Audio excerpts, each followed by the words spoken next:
Hey there, Alpine. Coach Ian here, talking about the last half of our cycle. So right now it is what day is it? It's Tuesday the 4th, and we're in the middle of our deload week slash tester week for Metcons on Monday and Tuesday. We are currently in the middle of dense gains cycle. Remember, dense gains refers to density for volume, meaning a lot of reps in a row of a singular movement.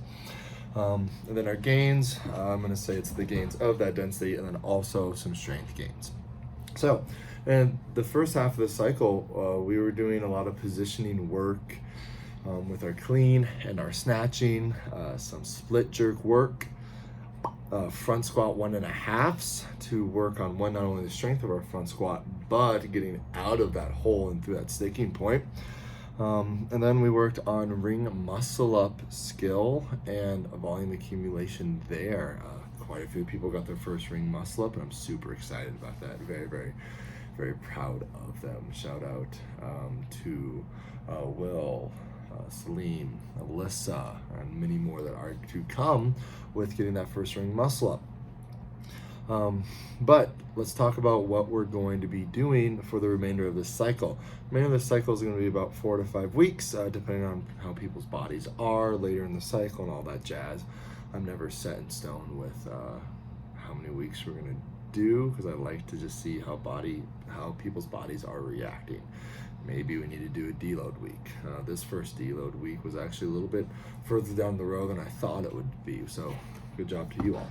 But so for our clean, we're actually going to turn it now into that clean and jerk. So instead of having just a clean day and then a separate split jerk day, we're combining the two.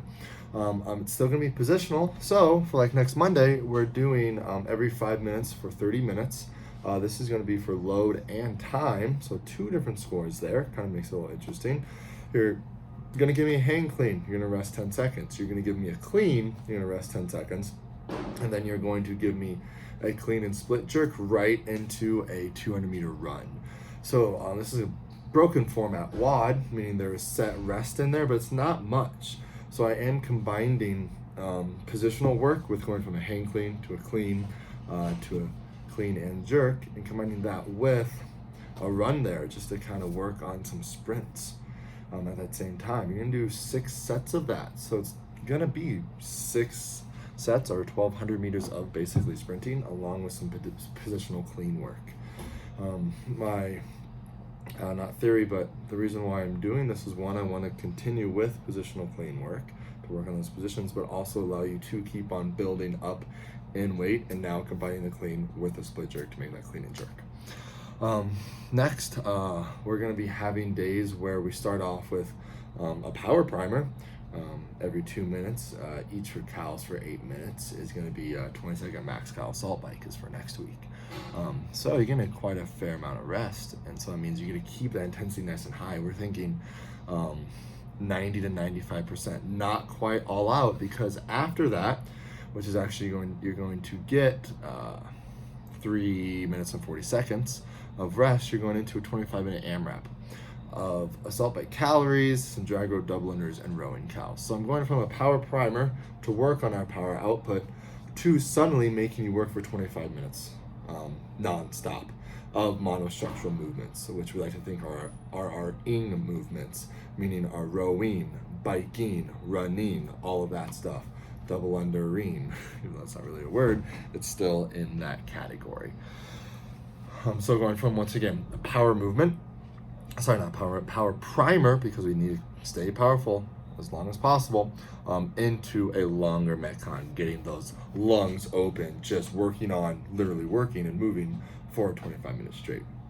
Then we're adding in the sumo deadlift on Wednesdays.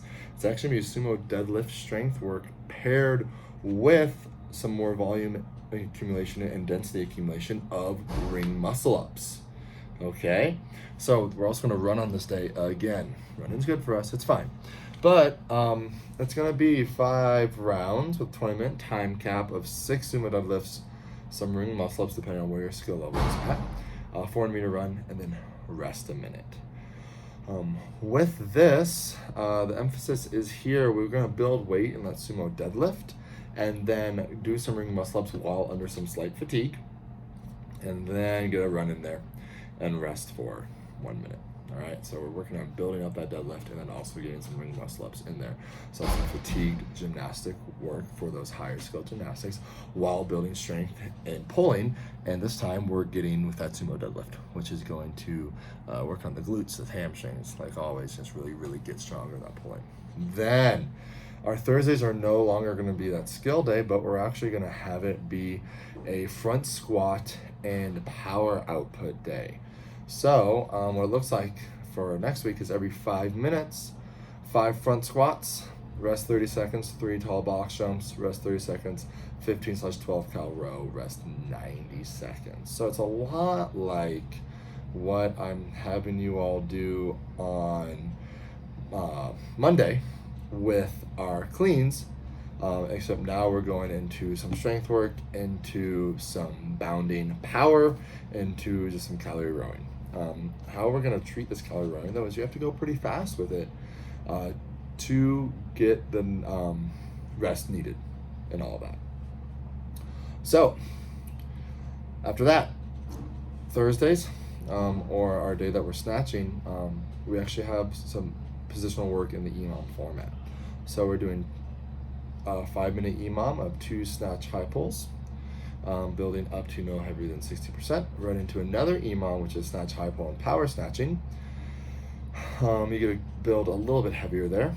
Right into a 5-minute EMOM with power snatch plus snatch. Right into a 7-minute EMOM of a snatch plus overhead squat.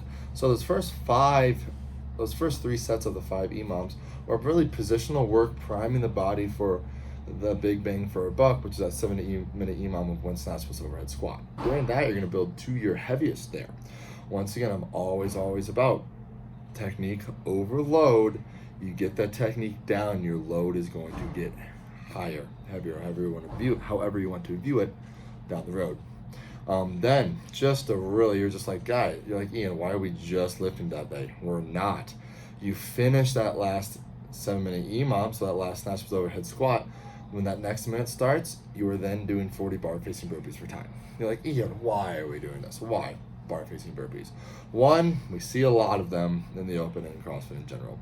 2, this is still density cycles, so I want us to see how fast we can do quite a few of them, how fast we can do a large set of them. So it's going to be 40 of them just for time. I want to see if anyone can get under, if anyone can honestly get under 1 minute 45 seconds. So that's a rough little outline of what we're going to be doing these next few weeks to 5 weeks, just to finish this cycle out. Continue getting stronger, positional work. It's getting stronger in that front squat. Positional work with our Olympic weightlifting, now combining the clean and the jerk to make that clean and jerk. And then adding in some more ring muscle up work. On Saturdays, we're going to add some more handstand work and also get some strict pull-up work in there for our classes. If you have any questions, shoot me a message. Otherwise, continue working hard, continue working smart. If you guys are getting any bumps or bruises, which kind of come along with this fitness, go and see Zach and Brett. They're never going to tell you not to work out. They're just going to tell you modifications. And Zach makes our warm-ups, so he knows what's going on. All right, friends. Love you all. See you later.